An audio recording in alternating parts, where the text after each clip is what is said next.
Hello and welcome to Living Japan.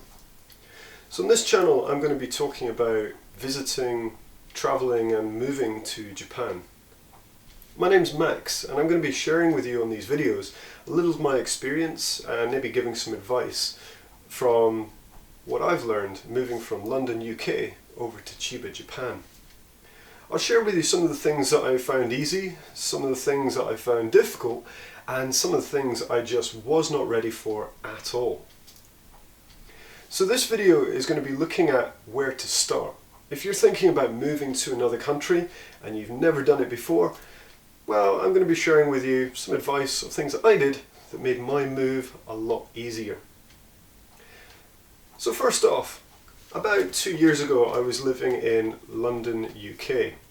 And London, like most big European cities, is filled with people from many different cultures, many different walks of life. It's a very busy city, sometimes a little bit expensive to live in, but there is so much to do. I never had any troubles finding places to eat, places to take visitors or tourists, or even finding clubs to join and things to do.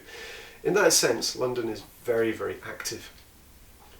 Now, when my fiancée decided to move back to Japan, I decided to come with her, as you might imagine, her being my fiancée and all. However, this gave me a very small time frame. I had only a year to get everything together, and I had no idea where to start. So the first piece of advice I give everyone facing this for the first time is to make a list. Sounds a bit straightforward, and maybe it is, but trust me, in the long run, in that long period of a year or 2 years or however long you've given yourself to move, it really helps to refer back to and just see the state of everything. There's going to be a lot of things to keep track of, and most of these things are going to run on their own time frame. Some of these things are going to get sorted really quickly, and others of these things are just going to drag on for months. So the first thing I did with this list is I got the big jobs first. The big jobs being the jobs that take the longest to get done. And at the top of this list is easily learning the language.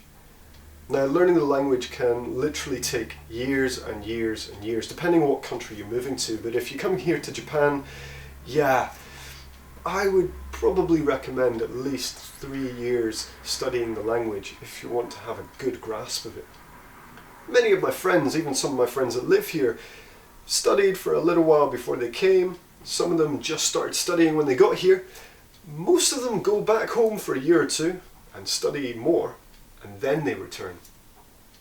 Basically, knowing the language in the country that you're going to is a huge plus. You can imagine it in your own country. If people are wandering around and they're unable to communicate to you, it makes it kind of difficult just to do basic jobs. So if you're able to speak Japanese when you arrive here, it's going to be a big bonus for you. The second thing on that list is finding a job. Now, travelling to different countries have slightly different criteria. Coming here to Japan, if you want to live in Japan, you need to have a job or they won't really secure you a long-term visa. The one that's mostly popular is what they call a working holiday visa, which ranges from 1 to now I think it's 5 years in length. And this is basically meant to be a visa for people who have just graduated university and they want to travel, see some of Japan and do some work.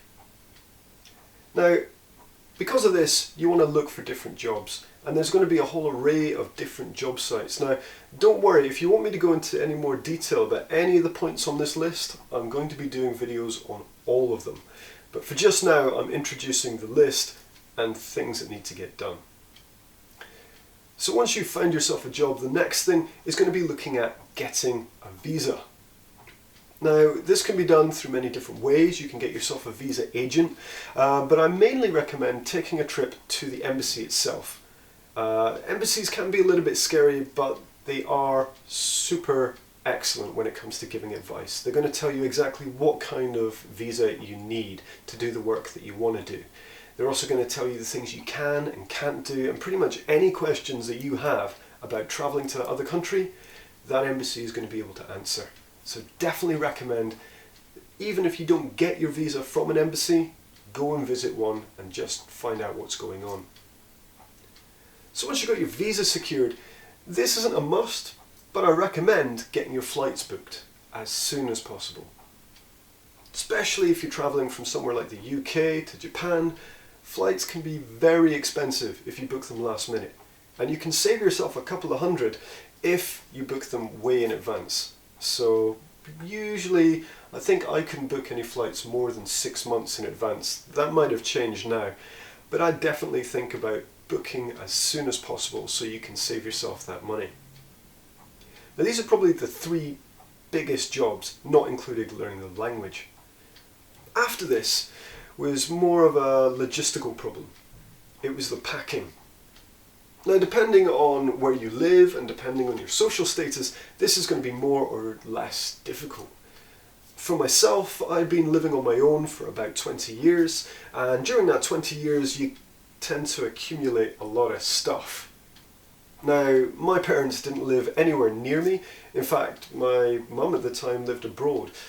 So it wasn't really an option for me to just up my stuff and send it to her house, which I know some of my friends were able to do.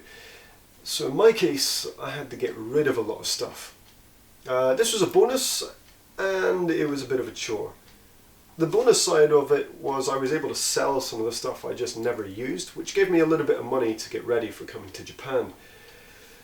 The chore of it, well, as you can imagine, is going through your stuff and deciding what things you're going to need to keep, what things you're going to need to throw away, and then finding homes for those places, whether it's send it to a second-hand shop or post it on eBay and then send it off, or whatever you decide to do with your stuff.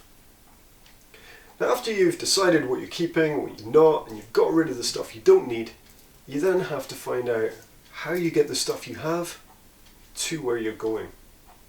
Now, I was actually quite surprised. I expected this whole process to take weeks. It was actually really quick.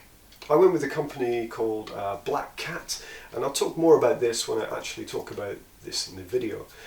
But Black Cat, I think, took about a month to get everything sorted, so it was really, really quick. Now, after you've done the packing stuff, most of the rest of the jobs I found to be what I called small jobs. There were things that really didn't take that long to get sorted. At the top of that list was getting your affairs in order, taking care of business, taking care of money, that kind of stuff. So if you're employed, it's kind of making sure your employers know when you wrap up. If you're changing bank accounts, making sure they've got your new bank account details. If you're self-employed, it's taking care of your tax before you leave the country. If you've got a mobile phone, it's making sure you sort out your mobile phone contract, or at least let them know that you're going to be moving abroad and that you're going to have a change of address and all these kind of things. It's all the small niggly things that are so much easier to do when you're in the country. For example, I've been here now for about a year and a bit, and I needed to sort out some stuff at the bank, and they kept saying, hey, just pop into your local branch. Yeah, that's really not useful for me. My local branch is 12 hours by plane and very expensive. It's not going to happen. So generally, when you're in the country, take care of that stuff. It's so much easier, trust me. Beyond this, the last thing, and I do think it's probably one of the most important things, is saying goodbye. I don't mean like the big weepy goodbye where you hug everyone and you never see them again. I just mean something to say goodbye. This is my second time living abroad. My first time was when I was 18 and I moved to Copenhagen in Denmark. Now for that one, I got offered a job.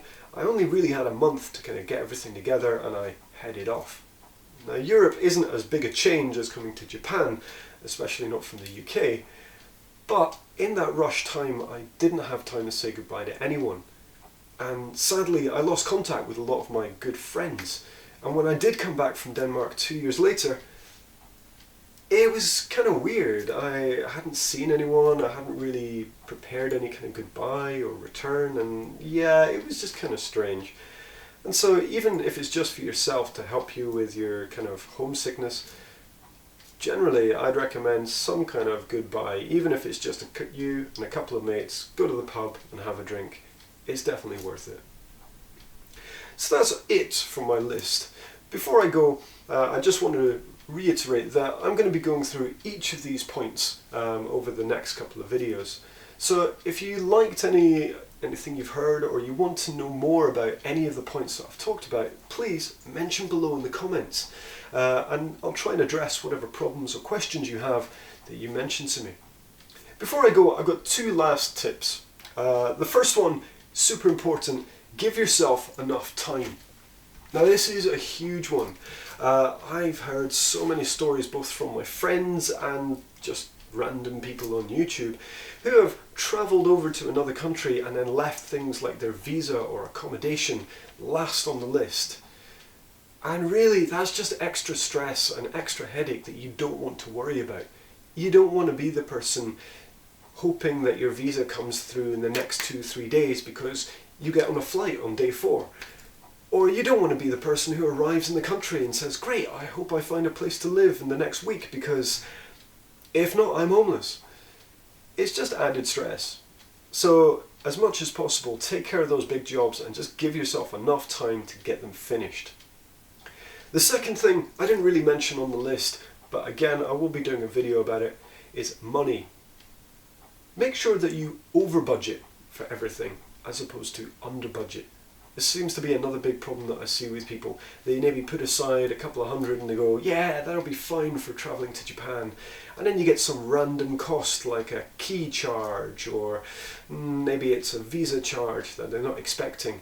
Maybe your computer doesn't work and you need to get a replacement, or maybe your office requires you to buy new suits because you need to wear a different suit every day. Things like this, and suddenly you find that 100 quid that you put aside has disappeared super fast. So if you're in that position to do so, I definitely recommend over budgeting. Leave a little bit more money for yourself just to make it less stressful. So hey, I've been Max, you've been watching Living Japan. I really hope you've enjoyed this video, and I hope some of the things I've mentioned here have been able to make your ideas of moving abroad a little bit more possible, or maybe even helped you plan your trip abroad. If you've enjoyed the video, please do me a big favour, hit that thumbs up and hit subscribe. If you want to see more or catch up on any of the other points here, then really feel free to hit that bell and I'll let you know when my next video comes out. If you didn't like what you saw, that's absolutely fine.